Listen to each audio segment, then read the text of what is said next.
Okay, so there have been some questions have come up about choosing a simple random sample and the process of doing so in Excel. So I'm going to take a couple minutes here and I'm going to show you an example of how that can be done. So what I've done here is I actually have here in Excel, I have created a population of 250 people.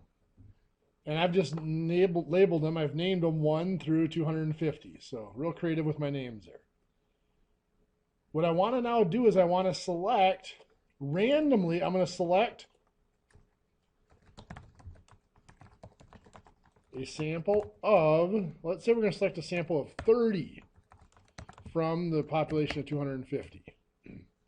So what I am going to do is this. I am going to use the command equals random. And it's just open parentheses and close parentheses. Oops.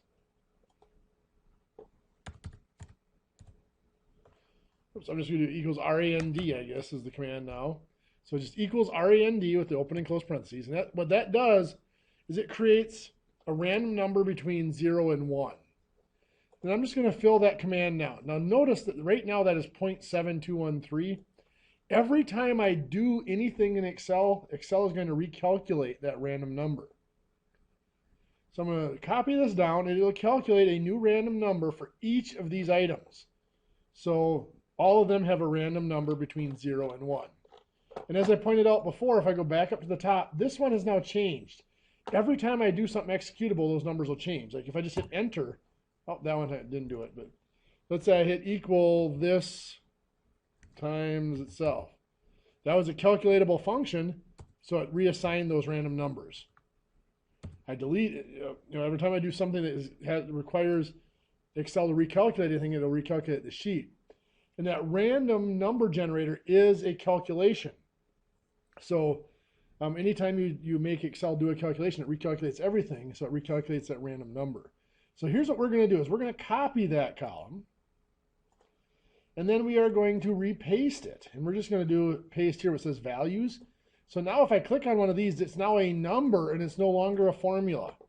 So that's a very important stage, is to do that. Copy the random numbers and paste them back in as values, because now they will not change. So now I'm going to highlight these two columns and I'm going to go to data and I'm going to sort. And I'm going to sort by column B, smallest to largest. So what I've done is I've sorted by random numbers. Column B was my random number.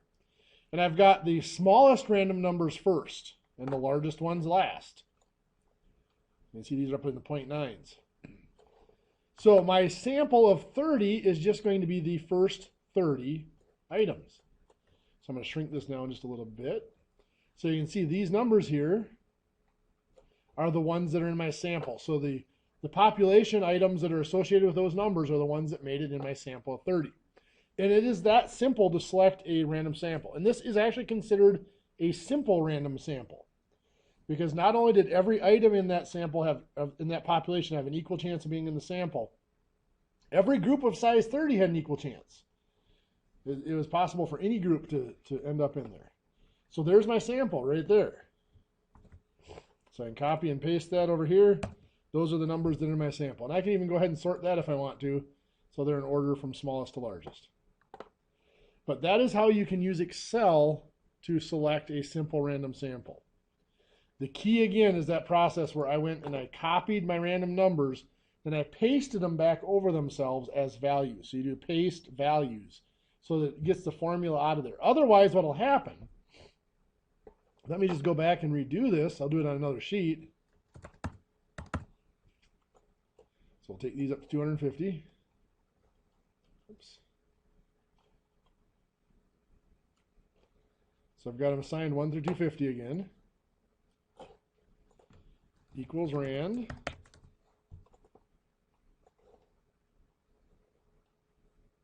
So I assign those random numbers. If I don't paste those values, what's going to happen? So I'm going to go to my sort. I'm going to sort by column B. Because both of them are highlighted, the column A is going to go with it. It's going to switch with it. But you notice when I sorted, this is not the smallest random number. Well, it was the smallest random number before I sorted. But when I sorted, remember this random calculation is a calculation. So when I sorted, when you sort, that's causes Excel to go through and recalculate. So before I sorted, the 157 was with the smallest random number. It's just once I sorted, that random number recalculated, and now it's not the smallest one anymore. So that's why we had to do that copy and paste the values to get rid of that random function.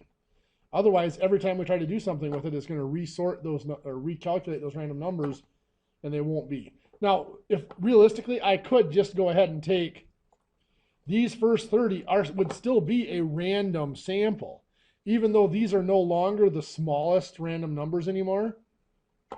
This is still a random sample of 30 because those were the smallest random numbers before. They just recalculated later.